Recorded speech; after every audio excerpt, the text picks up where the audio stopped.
Get real with me, tune in, lean in, on set and unscripted.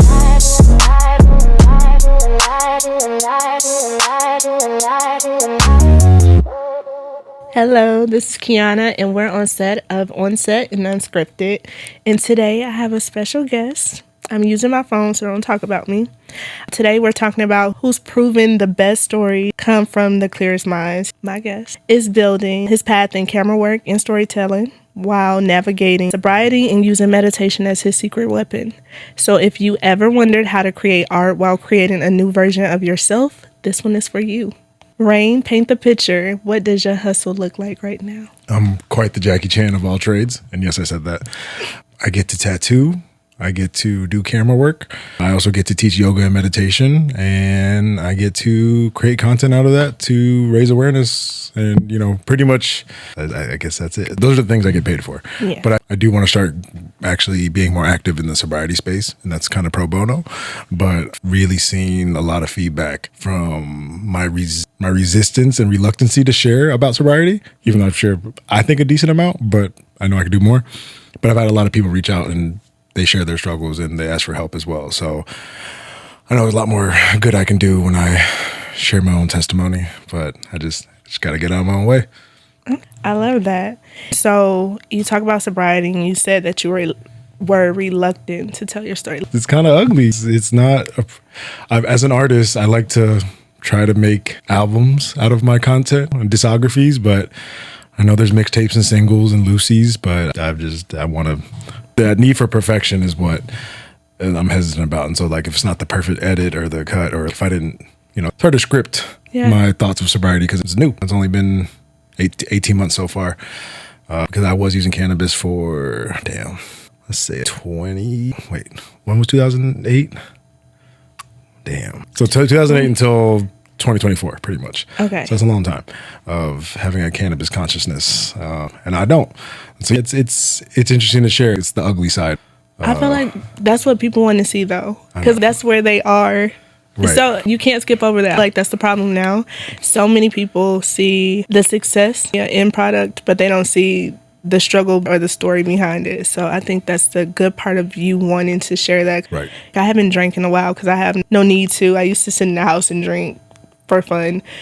Smoking's never really been my thing, but drinking for sure. Drinking is not fun by yourself. You know what I mean? That's kind of depressing. I lived in Atlanta, so it was more so influence. So me and my friends would go to the club, we pregame. So of course we getting drunk before the club. We go into the club as women before a certain time. So we getting free drinks. Then guys are buying us drinks. Mm-hmm. And for me, it was more like I'm shy or I'm awkwardly social. So it's like, oh, if I drink a little something, then I'm fine.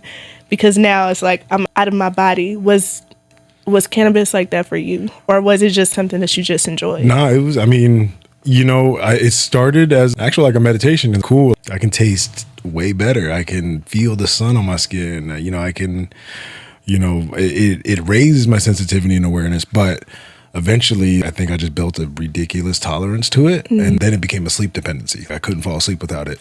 And like up until 18 months ago, I needed it to fall asleep and then stay asleep. And so I started as let's go watch a movie and have fun. Let's go eat a burger, whatever. I would just do regular activities and just enhance the sensitivity. But then it got to a point where it wasn't enhanced anymore. It was just necessary. And I would travel and I would count. And I would pack edibles and THC pills. I couldn't extend my trip. If I want to stay an extra 2 nights, I got to break these little chocolates in half. And you was getting it through, like... Because it's just food? It's just, as long as there's no weed leaf on the chocolate, it's fine. It's just chocolate in a Ziploc. They're not testing it. But anyways, it was great because I used to go on hikes and I would walk slow and meditate and hang out at the waterfall, the lakes. But again, at some point, it just kind of shifted to, all right, I need this for bed. And actually, I did, and I eventually stopped using it recreationally and only used it for bedtime. So like the last few years was like just bedtime. Maybe a movie, maybe a date. Not gonna lie, date nights were fun. And it was fun pretending not to be high in public with my... Pretending not... Which is back in normal and but also making my date break character. Yeah. Like, stop acting so damn high. That shit was fun. But over time, I can happily dance at any concert. No drugs, no alcohol, no tobacco, no weed, nothing. And whether it's at Whole Foods, or a concert, if it's a vibe, I'm gonna dance, you know. And so You know, so it's funny to hear you talk about socially awkward. Like, I don't give a fuck. I need to learn that. Like, it's something about, I don't know, I care too much. So that's something that I'm working on, perfection and caring too much. I see. Because, I feel like I need that. I'm getting out of it a little more now, but I'm definitely an observer before anything, unless I have a reason to actually speak to someone that I don't know. I got you.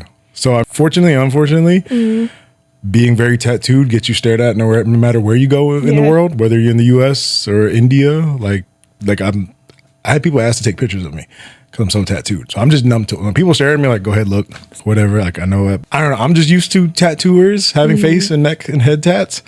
And so to me, it's not uncommon, but I guess for regular civilian folk who aren't tattoos, yes, y'all are regular civilians. I don't know. Tattoos are normal to me. And like, I've just been in the industry since 2012 professionally. Yeah. I've just been around very highly tattooed people. So it's normal. But because of that, I've learned to not care because, you know, again, I'm going to get stared at no matter where I am. And it's just like, I could give them energy or not. And so, I choose not to. So I guess tattoos are kind of my, I don't really give a fuck. Okay. Can I cuss on here? Yeah. Okay. Yeah, sorry. Gotcha. And so you talk about a few hustles. So photography, the sobriety you want to talk about and get more into that, the tattoos. What made you jump into sobriety? Like, did you just wake up one day? Was it one special moment or a particular incident that happened where you was just like, I'm going to stop? Or you just stopped cold turkey? I was like, I'm not. No, so I was teaching yoga and meditation for a bit here in Dallas at a studio called Inspire Yoga. What's up, Bethany? Out in like Highland Village, super far northwest Dallas. But anyways, I was teaching a meditation class, and you know, sometimes it didn't feel right to like. I would either come in like kind of groggy from the high or over caffeinated to bounce back from the high, right? And then, or even like, you know, back in the day, in my early 20s, like I would teach hungover, you know, and it just didn't feel right because, you know, yoga is about raising awareness and, you know, it's a mindfulness moving meditation. And I kind of felt like a hypocrite, but I just kind of numbed that thought and didn't do anything about it until I don't know, my years. Whenever I went to France in 2024, I think. Yeah, it's 2024. I'm watching the Bob Marley movie. Have you watched that? I haven't seen it yet. It's a great movie. One Love. But there's a scene where Bob is arguing with his wife, and they're now in Paris, I think, somewhere in Europe. And the wife is like, hey, we should go back to Jamaica. It's about time. And he's a little traumatized because, you know, somebody tried to quit him there. And he doesn't want to go back yet. And she's like, you know, what are we doing partying with these artisans and aristocrats? Like, these aren't our people. Are we really Rasta? Are we really living that lifestyle? If, you know, if we're here in Europe partying with these people. And he's like, we'll go to, you know, back to Jamaica when it's time. The time is right. And she literally simply yells at him and says, maybe the messenger needs to be the message. And I'm literally on this plane to Paris like, damn. I'm not the message. Like, I'm teaching yoga and meditation. I am not the message right now. And I feel like a hypocrite. So that was like July of 2024. And I started like weaning myself off. And then I was like, I'm going to go cold turkey on my birthday. Sorry, I'm going to wean off by my birthday. But October 4th, I do a loft party for some dude's birthday. And that night I actually like walked the models to their car, make sure they got home safe. And it was like 4:00 in the morning. I was like, you know what? We made it this far. Let's just not do it. And I finally fell asleep. And that was the first time in over a decade I fell asleep without cannabis. And I just kept it going. So yeah, Bob Marley and his wife. And, you know, I didn't want to be a hypocrite anymore. Teaching yoga and awareness. You know, there'll be some yoga teachers that argue it's a plant medicine. But end of the day, when you do any type of intoxicant, you are altering your state of consciousness and changing your present moment. So it's just it's not natural. Bring me the smoke. I will debate this any day. So yeah. So like, again, you know, it was an enhancement. So like even, you know, going sober, I think I was like a year in. I remember I got some news. I was like, damn, I would actually kind of love to celebrate with some wine. I was like, whoa, why is that? Like, why can't I just celebrate? Right? Like, why do I need wine to enhance the celebration? Interesting. You know, I didn't act on it. I just thought about it. So yeah. That's my monologue and TED Talk for the day. That. Yeah. Okay. You talk about yoga, or not yoga. Well, you talk about yoga, but more so meditation, which you taught me something, Right. because my mind is always busy. Like, it never stops. And you're like, well, that's because you're not supposed to turn it off. So I've been doing this all wrong, and I feel like a lot of people teach it wrong, because I thought that I was supposed to just like, oh, I'm quiet, and then here comes the intrusive thoughts and throw me off my path. So I thought it was just supposed to be quiet. So how do you explain that? Or like, No, I mean, there's different types of meditations. Some meditations are meant to help you concentrate. Some are meant to help you visualize and manifest.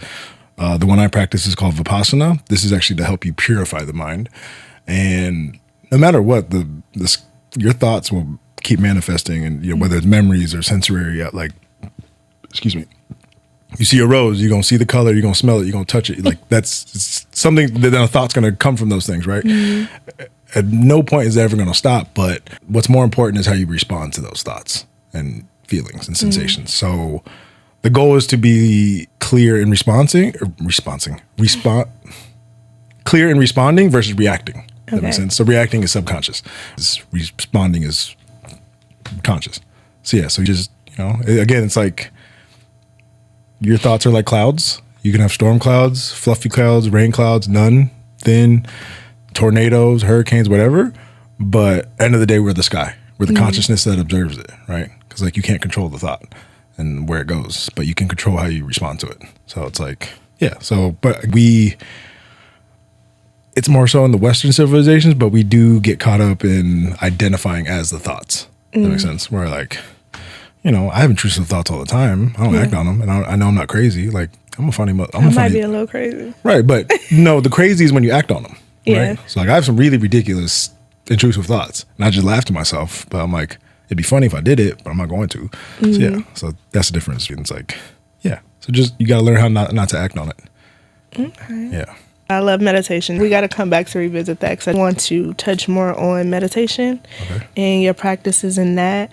But I also want to touch on you in photography and storytelling, especially because you like to travel like me. I consider myself a serial traveler until I met you. So you definitely have me beat. When did you first pick up a camera or traveling to do it? Oh, I mean, traveling, I became a nomad at 23 years old. I moved to Hawaii with a backpack and signed up for EBT and lived without keys. And I just lived with this backpack on my back for about a year. Oh, no, damn, probably 2. Went to Hawaii, came back, hitchhiked across the country, made it to California, worked in the cannabis industry out there for a little bit, like camping. And, then I went to Asia, India, Cambodia, and Thailand. But anyways, in my early 20s, I've been very nomadic. And then, yes, that's nomad stuff. But then camera, I went to art school at the now gone Art Institute of Atlanta, and then Art Institute of Cincinnati. Too. Yeah. Did you get your refund? No, I didn't. Yeah, they got kickback. So, they got sued for like $60 billion. And if all the student loans got forgiven for Art Institute, like all the art institutes. Oh, maybe so. Was it like 1,700 or something like that? Everyone was different. They owe me money there. So yeah, I feel like I'm missing I got it, a couple years ago. Make sure you look into that. But when I went there in 2008, I took a photography class. Okay. And that was what really started it. I borrowed my stepdad's camera, and I got to learn about composition, thirds, and how to use a camera. But getting a root in composition was cool. And then eventually my best friend, who's now gone, he passed away in 2013, but he went to the American Academy of Dramatic Arts, and he taught me cinematography pretty much like from 2010 to 2012. But like, just watching movies, watching conscious choices during movies. Like, why did they zoom in on this? Why did they zoom out on that? Like, what are they trying to tell? Like I didn't realize how much more of story they were telling by the shots versus the script. I can't turn off my cinema brain anymore. Like, I see in the grid, I see in thirds. If y'all know about the Fibonacci sequence and spiral, I see that in all the good shots. And yeah, so again, it's like anything from Wes Anderson to what's his face, Christopher Nolan, or even the dude who did Dune. I forget the cinematographer who did that. But yeah, like those are some of my favorite movies because like they shoot differently, versus Michael Bay's crazy ass just tumbling robots and cars flipping. And so not to jump back, but since you're still new to sobriety, right? Yeah. How does your sober mind view art versus like when you were? I mean, Is it much of a difference? there, in the beginning, cannabis did help my art, and like it made me think of cool ideas, but more like funky and psychedelic vibes and like really twisted things. Eventually, it became an artist block. Like getting high, I didn't know what to do. Like I got used to tattooing, so it was like, okay, what does the client want? Okay, I'm gonna draw that. So, and even camera work, it was like, I'm gonna just shoot what the client tells me, but until I think the sobriety was when I was like, oh, I want to tell it this way. So like a year, I think the artist block now, like I need to write them down, but like I have so many ideas in my head and skit, like even on the way here, I thought of a skit, like, cause it's on the drive, everyone here and can't fight. And so they like to shoot. And yes, I'm looking at y'all, but like, imagine they have guns, but like, imagine somebody gets road rage and I get out the car and like, I have gloves and I throw someone else a pair of boxing gloves. Like that'd be dope. But like, that'd be a funny, like instead of like pull my boxing gloves to the, but do that, did you pull out the gun and cause they can't fight. And yeah. So, but anyways, I thought that skit on the way here cause somebody cut me off and I'm like, I would punch you, but you might shoot me cause you're soft. So yeah. Yeah. Yeah. So yeah, these skits, they come in rapidly now because there's clarity. That makes sense. My gosh. Okay. And so you have so many wins. What about some of the more devastating things that have happened to you along the way on your route or path to success? Oh, I mean, that really, because I feel like life is a roller coaster. So of course we have ups and downs frequently, but like what's something that you'll remember that you kind of keep in your mind as you're going through life? Actually, like the major catapult, this is what got me here. It's my best friend passed away in 2013, but that ultimately, that got meditation, right? So when he passed, I remember asking, this is June, he passed June 2nd, but I didn't get the news to the next day until June 3rd because his family called me the next day and told me. But anyways, that day, I met as an apprentice, balling, and I asked myself, like, if I died tonight, would I be happy living the life I'm living? And the answer was no. And so pretty much from June 2013 till December of that year, I was miserable, anxious, depressed, and like I wasn't suicidal. I was just waiting for death. But by the grace of my good karma and the people in my life, Christmas Day, I decided to say, fuck, I'm out. I'm going to be a yogi. I'm going to be naked in the woods in India and just live my life. But literally within 10 minutes of having that internal affirmation, one of my best friends did his first 10-day meditation course. And he says, hey, you should come to Hawaii and do this 10-day course. And I was like, bet. So again, like, it was a very traumatic, and here's the thing, it's not best friend. He was Jehovah's Witness. And so his family didn't celebrate holidays. He was at every holiday at my house, Cambodia, New Year's to Mother's Day, to Christmas, to Thanksgiving, to all birthdays, because, Jehovah's Witnesses don't celebrate. But he had a key to both parents' house. Like he lived with us. This is the one that went to acting school. Okay. So anyways, when that trauma happened, it catapulted me into meditation. But I've realized throughout the grieving process, I wasn't doing it thoroughly because I was still smoking some of these thoughts and feelings away. So I honestly am re-grieving or redoing it sober now in my mid-30s. So it's very different. Okay. Compared to my early 20s. In what way? I mean, I'm also like, I'm wise now. It's been 13 years since he passed, but like I've lived a lot of life. I can zoom out and I can see all these things as, necessary for my growth. Yeah, I didn't plan on being here in Texas. An ex left me for more probably. She left me for more money, another man with more money in Vegas. And so I literally called my uncle confused. He's like, quit crying, get your ass to Dallas. I was like, what? He's like, come to Dallas, I'll take care of you. I was like, okay. And I did. So, but at that moment in time, I was like, my fucking life's over. I was picking out baby names. We were, looking at houses together. Yeah. Now I can zoom out. I'm like, I needed to be in Dallas. I needed, these are the things that were aligned for me just in the moment. It was traumatizing. But so I've learned it's corny, but like things don't happen to you, they happen for you. No, I believe that. Yeah. I feel like in the moment, it's the worst thing ever, especially when we're going through it. I don't want to hear advice from anybody. Right. That's why I kind of go, I think that's kind of toxic too. But I have to go off by myself to regroup.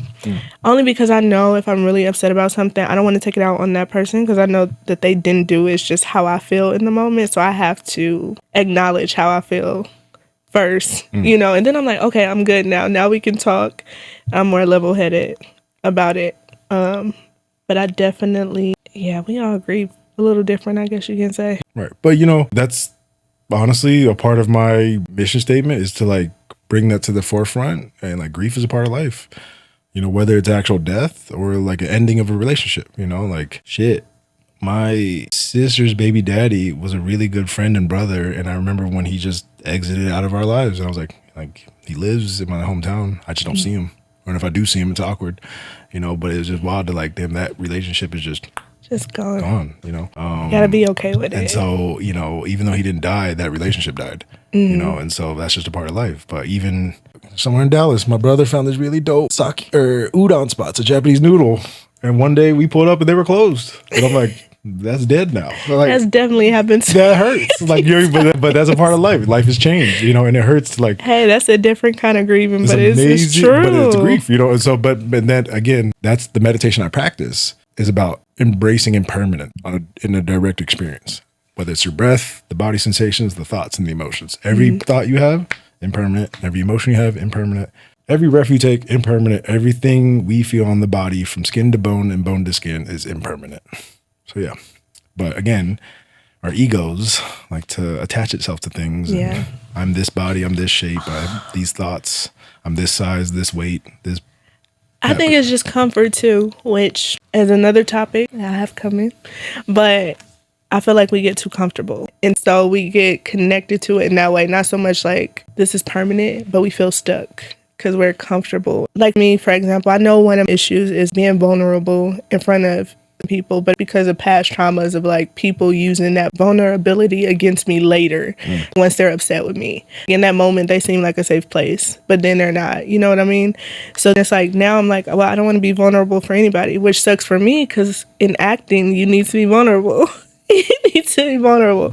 So it stops my creativity, or it serves as a block for me because it builds and builds until it finally spills over. But I mean, when those moments, do you not draw from those vulnerable moments? I mean, I try. I feel like I'm releasing after, but eventually I realize like, no, you're not really releasing if you're triggered by it. I know healing is a journey, so it's never like we're fully healed. It's a constant thing, but I feel I just need to revisit my little me, which is a whole nother conversation into like past traumas that I need to, fix, or else it'll never. Right, but even just to dabble on that, just our little us's would be blown away from the life we lived, and even though there's a lot of bullshit in between, a lot of trauma, but I think little Rain would be like, you did what? Holy shit. You know what I mean? So you gotta look at the positives as well. And even like your mother right now, right? Mm-hmm. So definitely go listen to that J. Cole album. There's a song he calls his younger self, and he was like, and the younger self is like, I'm fucking up, and he's like, hey, and he flips his phone, he shows his two sons, like, does this look like you're fucking up? Like he says that to himself in the song, and he's like, all right, that's what I'm doing on the way home. You're welcome. So, but also too, like, you're like, your younger self would be like, wow, I had a daughter or son, raised him, cool, Yeah, so just reflect on being a parent, anything, Okay. Yeah. So what's something that you're working on right now you're super excited about? I mean, really just the consistency in my sobriety and my meditations, because I wasn't sober, I definitely got distracted and wasn't practicing meditation as much as I could have. I don't say should, I could. So now since I ended the course on March 20, or my brain, April 5th, I've been doing 2 hours a day every day since. So like, I'm excited to see what this looks like 2 years from now, 3 years from now. Cause like, I've already noticed the balance of my mind change a lot by being this disciplined with sobriety, and there's a lot more clarity. Cause I was practicing like this before, but not sober. So again, I'm excited to see what sobriety and consistent meditation looks like in 2 years from now. Cause like, I'm a lifer and I'm very disciplined. Like once I do something like a month, like cool, I can do it for a week. I can do it for 2. I can do it for 2 weeks. I can do it for a month. If I can do it for a month, I can do it for a year. Mm-hmm. If I can do it for a year, I can do it for life. So that's me. So I definitely need you back on so we can go deeper. It was my fault today, but I take accountability. But I definitely wanted into it because we definitely have a lot to talk about. I feel like you're the type of influence I need in my life because I used to be disciplined. Then I fall off. It's like working out for a week. You miss one day and it's downhill from there. Well, I give up now. I missed the one day. Well, but see, do you do like vision boards and affirmations? I do. Do you look at it every day? No. See, I was like, even affirmations, do you do your affirmations every day? No. See, so remember, like you got to drill it in every day. Even I was with a friend earlier today, a model, we were shooting. She walked into the cafe. She's like, what are you doing? I was like, I'm writing my gratitude practice. Every day I write down 10 things I'm grateful for. Now I will write down, I am grateful for my fitness. I am grateful for my meditations. I'm grateful for my healing. I'm grateful to rest. Like I write, I'm grateful. Because every morning I then wake up, what am I grateful for? And I'm going to manifest that in. And then I started adding things I love about myself. Similar, but I'm writing 10 things I love about myself physically. Because remember, when you write, you are physically manifesting and creating that thought into reality. Because when you type, it's in the ether. When you speak it, it's a vibration, but it eventually goes away. But when you write, you are creating thoughts into reality. But also, that's why it's good to repeat your affirmations or write them down. Again, so it's like, I'm not going to share mine. Like when I take my cold showers, I will literally repeat my affirmations in the shower. Cold showers? I like to burn. No, but to me, here's the thing. That's how I get through the cold. It's like focus on the affirmation instead of suffering in the cold. So but again, this is repetition. And even like, when I lost 100 pounds in 2 years in my early 20s, I had a picture of Bruce Lee above my mirror. And I looked at it every day. So it was like, what do you want, right? And so if you don't see it, you're not going to believe it. That's true. And that's why I have you here as that visual representation for people who may be on the same path as you or whatever they're struggling with, to know you don't have to be stuck there. And change is good. So for anyone who's watching on their own path, whether it's creativity, sobriety, just their definition of success, it may not be as grand as what you think it is or I think it is. It's different for everybody. But whatever meaningful path they're on, what's one thing you want them to know, or the message you would want to tell anybody who's looking to? So this theme has been coming up in my life in the past 2 years or so. You just gotta be Delulu as fuck, unapologetically. And I love when people call me Delulu. I love it because Delulu is I don't know if y'all can see it. There's a sticker that says Delulu. Like somebody gave it to me, like bet. Because here's the thing, I'm an artist, I dream big, but I'm literally sleeping on my cousin's girlfriend's office floor on a Japanese futon. You're happy? No.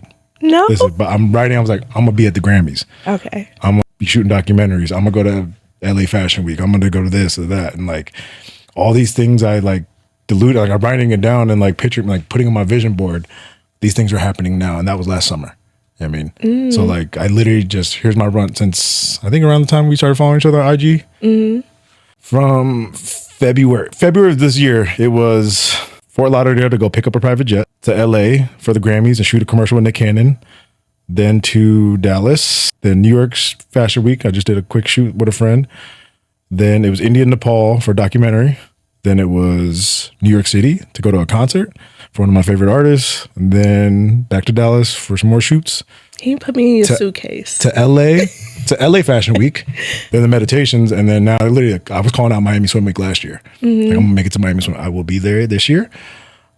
Somebody invited me to BET Awards last year, but I couldn't make it because I moved to upstate New York to do marketing. But I will be at the BET Awards backstage with a good producer homie. But anyways, like you got to speak it into existence to keep saying like I'm gonna be there. Like, I don't know how, but I know why. So like you have to be Delulu, and I'll give you one. Is that the time? No. Oh, it's my son. The dude I went to India with, who created this mobile app called Spark Habits. When he went to high school, every day he woke up to a poster on his ceiling of Stanford University. He got an academic scholarship. Sorry, David, if I forgot that wrong. But either way, he ended up going to Stanford University. Okay. And he and his mentor, BJ Fogg, created and then graduated from the behavior program called Behavior Design. But you got to see it. Even my screensaver in my wallpaper, I have my vision board. So like, you got to see it. Even like, you really got to see it. You got to do your affirmations. And it's because remember, if you're in your mid-20s watching this or in your mid-30s, we have that many years of unconscious programming of we can't do it. Yeah. Whether it's our parents like, oh, we have McDonald's at home versus, nah, I want to get, the best 5-star Michelin restaurants. So we have to tell ourselves we can and we deserve it and we're worth it. Yeah. And so again, I'm calling out, I don't know if it's this year, next year, but like I'll be at Art Basel, Met Gala.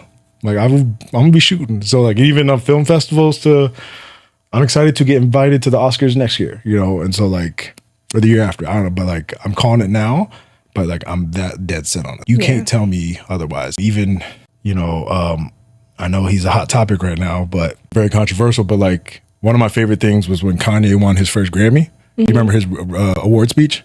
No. He's wearing his white tux and he goes, man, everyone wanted to know what I would do if I didn't win. I guess we'll never know. You know, damn well he practiced that speech. So like Kanye knew. And like they said he couldn't get into fashion. They said you know, they called him crazy for doing a choir and so forth, like everything, but he just did 33 million at SoFi Stadium in LA. Insane. So like, you can say what you want about him, but he is one of the best manifestors on planet Earth. Yeah. To this day. So yeah, whether you like him or not or agree with him, you cannot deny his power of thought and belief. And that to me though comes from Donda. Did you watch the documentary? Not all of it, but I have seen that. She's a wonderful human, or was. Yeah. And she like remembered his raps from middle school. So to me, like, my parents weren't the best, but I could only imagine how much further I would be if I had a Donda in my corner. I mean, no, same, really. Yeah. Because like my parents didn't down me. They didn't push either. Right. So I felt like if they would have pushed me more, it would have been like, right. Well, you know, when you watch it on Netflix, it's not even a push. It's like, you be whatever you want to be. Like you, like you. That's what I tell my son all the time. Yeah, and she said she was like, you know, because he asked, he's like, do I come off as arrogant? And she's like, no, like you're a star, and like if you can't be a star and not act like one. And if anyone, like, you make beats and songs like Michael Jordan shoots hoops. Anyone who does it that long for that, you know, has to be good, you know. And so she just believed him and supported it. It was more like, support is another word for push. But yeah, either way, but Delulu, because you gotta believe it. You gotta see it, you gotta breathe it, you gotta speak it, write it, all that. Because if it's just in your head, it's not going anywhere. True. Right? So yeah, just be Delulu. I saw something the other day and it said, thinking always conquers doing, because the thoughts win. You want to do, but it's like, oh, I'm gonna do this. But instead of doing it, you're thinking like, I'm gonna do this in 5 minutes. Right. So I definitely believe that. But I thank you for being on here today. We definitely have to do this again. I don't know when. I guess I did this backwards.